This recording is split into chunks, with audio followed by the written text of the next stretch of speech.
I didn't realize you could feel your career crack in one single sentence until the launch party. The room was packed, music too loud, investors smiling like they already owned us, and our CEO had a mic in one hand and a champagne flute in the other. I was standing near the AV table, half watching the demo loop, half watching our support dashboard like a paranoid parent. Because I built the product, not touched it, built it. And then the CEO said, none of this would exist without Ethan. Ethan was our new hire, started 3 weeks ago. People turned to clap for him. He stood up grinning, soaking it in like he'd been waiting his whole life for exactly this moment. Someone from sales slapped his back. Our head of product pointed at him like a proud parent. Cameras flashed. I caught my own reflection in the dark TV screen behind the demo, standing still, smiling the way you smile when your face forgets what it's supposed to do. I didn't lose it. That's the thing. I didn't storm out. I didn't interrupt the CEO. I didn't pull someone aside and make a scene, because the kind of person who makes a scene at a launch party is always the problem, no matter what happened. So I just stood there and tried to swallow the feeling. The way you swallow a pill that's too big and you can't make it go down without water. For months, the product had been my calendar, my weekends, my brain at 3 a.m. It was an internal tool turned customer-facing in the worst possible way. Leadership saw a dashboard prototype and decided it was a platform, and we could sell it. We didn't have the team for it. We didn't have the timeline for it. We barely had the data clean enough for it. But I said yes anyway, because I'd been at the company long enough to know how these things went. You either build it, or you watch someone else build something worse, and then you spend a year quietly cleaning up. I wrote the technical plan.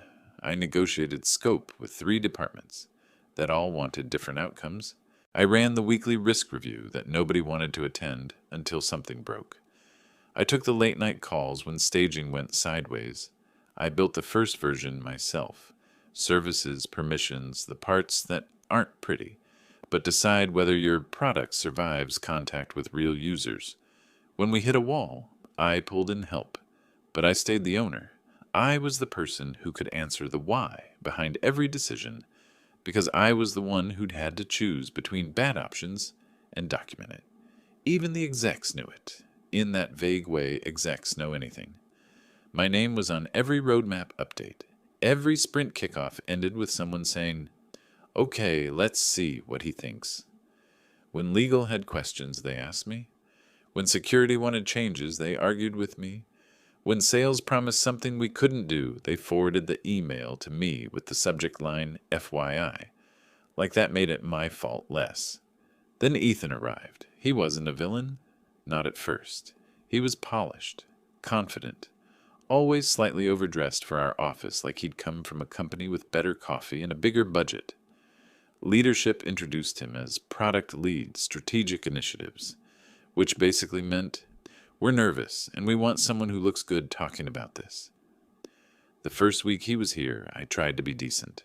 I gave him context. I walked him through the architecture at a high level, then the ugly edge cases we'd already paid for with blood.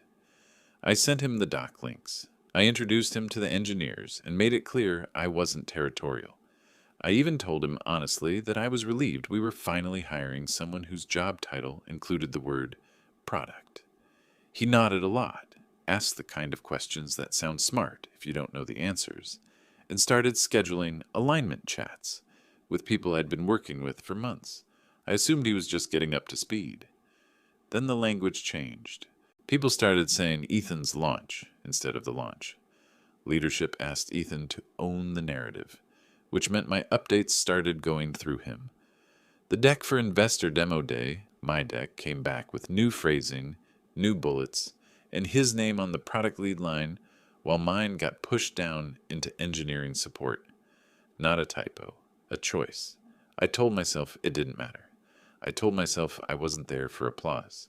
I told myself I cared about building things, not talking about building things.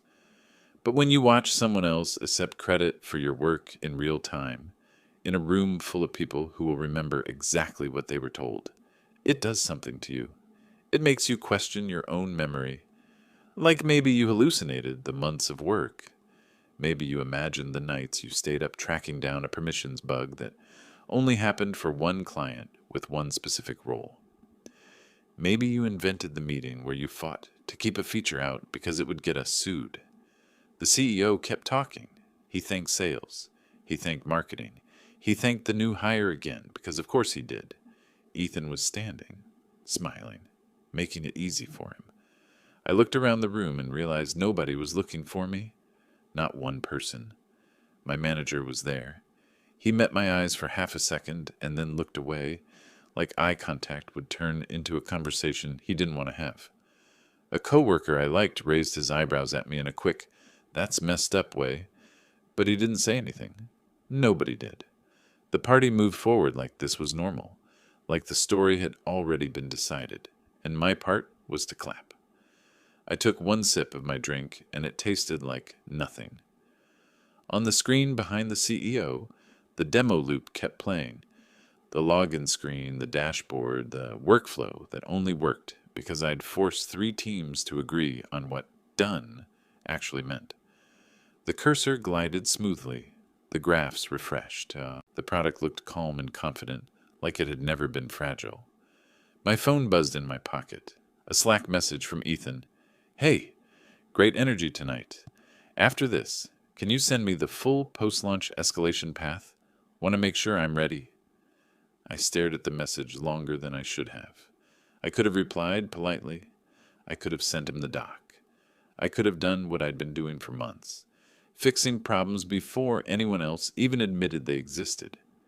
Instead, I locked my phone, set my glass down on the edge of the AV table, and opened the Notes app with my thumb. No drama, no speech, just a blank page and a simple title at the top. Timeline. I didn't add emotions to that note, just facts. Dates, meetings, decisions. Who approved what? Screenshots of Jira tickets with my name as owner, pull requests, Slack threads where Ethan asked questions I'd already answered months earlier, calendar invites where I was the only constant. While directors rotated in and out with opinions that contradicted each other, nothing dramatic, nothing editorial, just a quiet reconstruction of reality. I didn't plan to use it yet. At first, it was just insurance. Something about the way the applause had landed made me uneasy, like the ground under my feet had shifted and nobody else noticed. The week after the launch party felt different, not worse, cleaner. People stopped asking me open-ended questions and started asking me to loop Ethan in. My updates got fewer reactions. Meetings where I used to speak early suddenly had me speaking last, if at all. It wasn't hostile. That would have been easier. It was administrative. Ethan started running the stand-ups for alignment. He'd recap things I'd already said, just slightly louder, slightly more confident. He used phrases like, "what we decided," when he meant what he just decided out loud. When engineers corrected him, he laughed it off and said we'd take it offline, which we never did. Then the next deck would reflect his version anyway. I asked my manager for a one-on-one. He was calm, uncomfortable, but calm. He said leadership wanted a single face for the product. He said this was about optics, not ownership. He said, "You know how this works." The implication was clear. Don't take it personally, just adapt. I told him I didn't care about titles. I cared about accuracy. I said the story they were telling externally wasn't true, and it would matter the moment something went wrong. He sighed and said, "Nothing's wrong." That was the first moment I realized we weren't having the same conversation. I followed up with an email, short, professional. I outlined my role in the build, referenced internal documentation, and suggested a small correction in how we described responsibilities, at least internally. I CC'd HR because I'm not an idiot, and because HR had been pushing a new clarity of ownership initiative that quarter. The reply came 2 days later.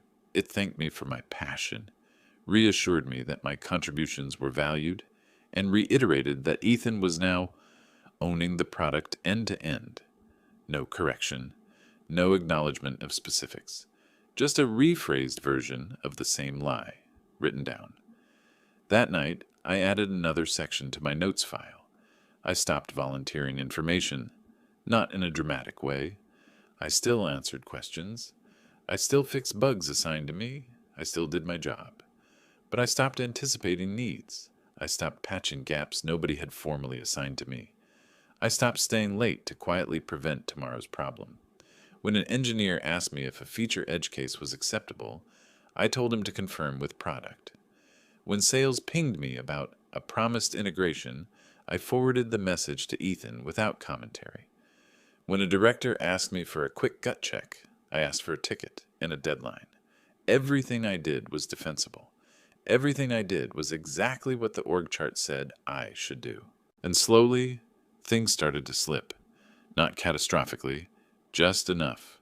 A customer asked a question during a demo that required historical context. Ethan answered confidently and wrong. The client didn't notice, but I did.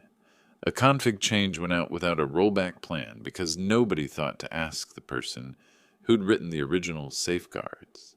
A support escalation sat unanswered for 12 hours because it landed in a channel nobody monitored anymore. Ethan started messaging me more. Hey, can you sanity check this? Quick question. Why does this behave like this? Do you remember why we chose option B instead of A? I replied. But I replied like a normal colleague, not like the undocumented backbone of the product.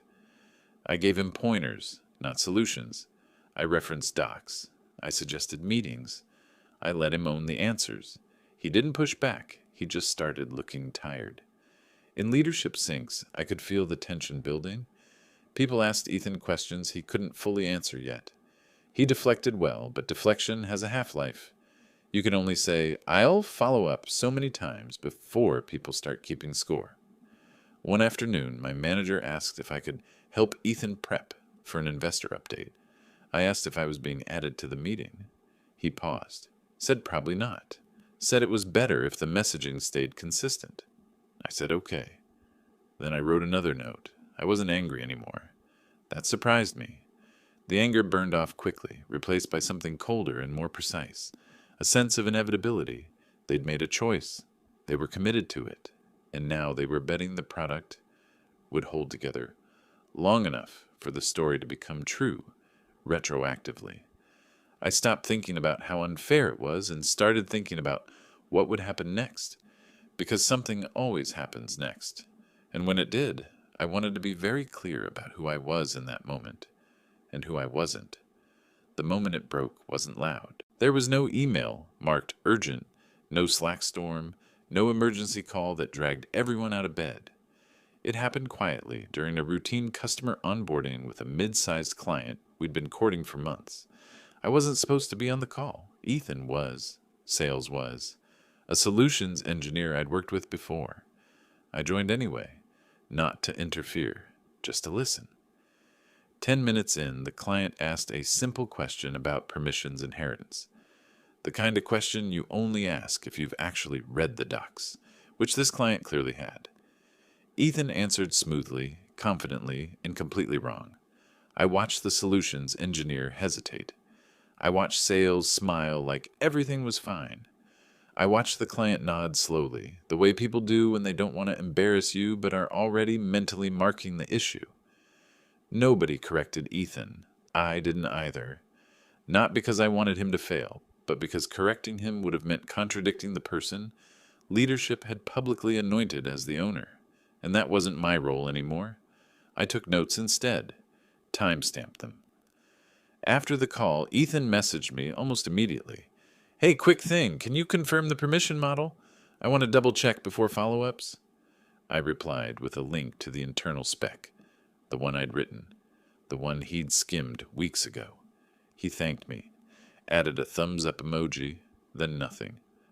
2 days later, the client sent a follow-up email. They'd tried to configure access based on what Ethan said. It didn't work. They were blocked from moving forward and wanted clarification before rolling out internally. Support tagged product. Product tagged Ethan. Ethan tagged me. This time I didn't just answer. I asked a question back. Can you confirm what we told them on the call? There was a pause, long enough to be noticeable. He admitted it, casual, almost flippant. I might have oversimplified. Can you draft a response? That was it. That was the moment. I realized I wasn't being sidelined because I was replaceable. I was being sidelined because I made the system honest, and honesty didn't fit the new story. So I said no, politely, professionally, in writing. I think it makes sense for the product to respond directly, since they're owning the external narrative. Happy to review before it goes out. I copied my manager. Silence. The email eventually went out without my input. It was vague, hedged, technically correct enough to avoid lying outright, but wrong in a way that would surface later. The client replied with a single line, "Thanks, we'll circle back." They never did. A week later, a production issue hit. Nothing dramatic. A data sync edge case that only triggered under a specific account configuration. I'd flagged it months ago, documented the mitigation, and deprioritized the fix. Because leadership wanted the launch fast. When it happened, support escalated it exactly the way the runbook said. Except the runbook lived in a folder Ethan didn't know existed. The escalation bounced, then stalled.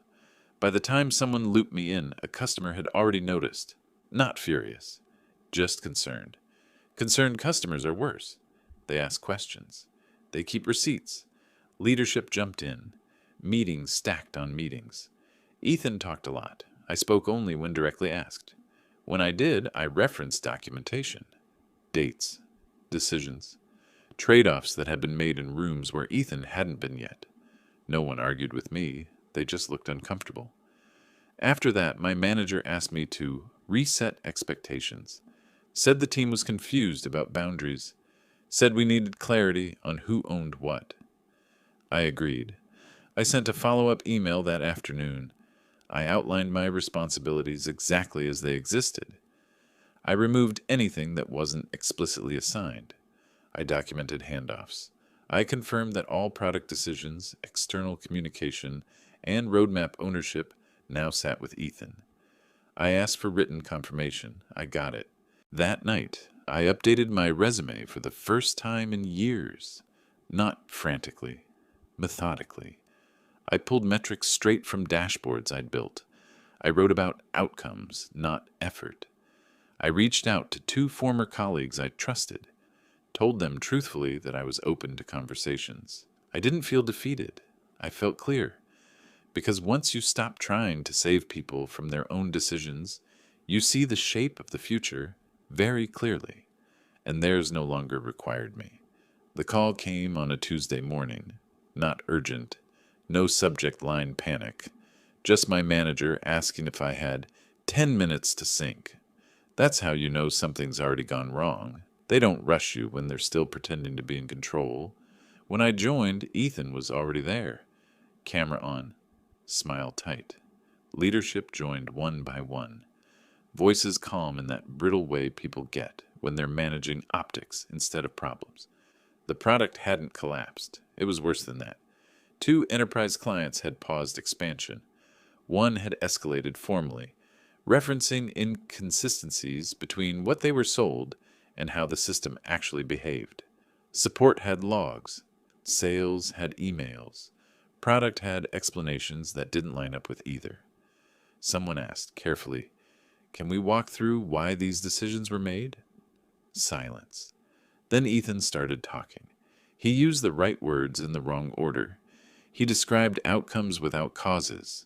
When someone pressed for specifics, why this permission behaved that way, why this safeguard existed, he looked off-screen, just for a second, like the answer might be written somewhere else. That's when they turned to me, not dramatically, just a quiet, "You built this part, right?" I didn't gloat. I didn't hesitate. I said, "Yes, and it's documented." I shared my screen. The same notes file, cleaned up, organized, cross-referenced. Decisions, dates, trade-offs, emails where risks were acknowledged and accepted. I didn't editorialize. I didn't say "I told you so." I just walked them through the logic of a system they'd chosen not to understand. No one interrupted. When I finished, the room felt smaller. The story they'd been telling themselves no longer fit inside it. Someone asked if I could step back in to stabilize things. I asked under what scope. They hesitated, then said they'd need me to do what I'd been doing before. Quietly, quickly, without changing the narrative. I told them no. I explained that my role had been formally redefined, that I was happy to consult under a new agreement with clear ownership and authority, that I'd already documented everything necessary for product to operate independently. I wished them luck. The meeting ended faster than it started. That afternoon, HR reached out, not confrontational, careful. They asked if I was unhappy, if there was something they could do to repair alignment. I told them I'd already accepted another offer. That part was true. A former colleague had moved to a company that cared deeply about documentation and accountability. They'd followed the launch from a distance. They didn't need me to explain what I'd built. They could see it in the way the product behaved. They made me an offer that reflected ownership, not optics. I gave notice the next day. Ethan didn't say much after that. Leadership stopped CCing me. The company posted a quiet internal update weeks later, reframing roles, clarifying responsibilities. No apology, just a correction buried where only employees would see it. I didn't need more than that. On my last day, I handed over access, signed off on final docs, and closed my laptop without ceremony. No speeches, no exit interview drama. I walked out knowing something they hadn't understood until it was too late. You can promote the story you like, but the product always tells the truth. 3 months later, I ran into one of them by accident. Not Ethan, someone higher up. Coffee shop near my new office. Same line, same awkward half-second where you recognize a face before deciding what to do with it. He smiled first. Tired smile. The kind that means the conversation isn't going to be what either of us wants. He asked how I was doing. I told him the truth. That the new role was calm. That my calendar made sense again. That when something broke, people wanted to understand why, not just who could talk around it. He nodded like he was listening, but really he was measuring something. Then he said quietly, we had to delay the next phase. I didn't ask questions. I didn't need to. He explained anyway. The product worked, technically, but trust had eroded. Clients wanted deeper reviews. Sales couldn't promise timelines anymore. Internally, they were rewriting processes they'd skipped the first time. More approvals, more documentation, more friction. All the things I'd tried to build in when it still mattered. Ethan, apparently, was transitioning. Not fired, not promoted.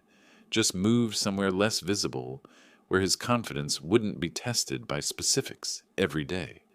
The company framed it as growth. Everyone does. The exec looked at me and said, "We underestimated how much you were holding together." I thanked him. Not sarcastically, just neutrally. Because here's the thing I didn't say out loud. They didn't underestimate it. They deprioritized it. They chose presentation over structure, speed over understanding, and comfort over truth. And when that choice finally came due, they paid it in installments. Lost time, lost momentum, lost credibility. I paid it once, up front, at that launch party. My new team doesn't clap when someone takes credit. They ask questions. They read docs. They argue respectfully and change their minds when the facts demand it. When something ships, the person who built it stands in front of it, not to be praised, but to be accountable. That's the part people miss. Credit feels good, but accountability is what keeps you employed. Sometimes I think about that night, the lights, the music, the applause landing on the wrong person. I don't replay it with anger anymore. It feels distant, like a test I didn't know I was taking until it was over.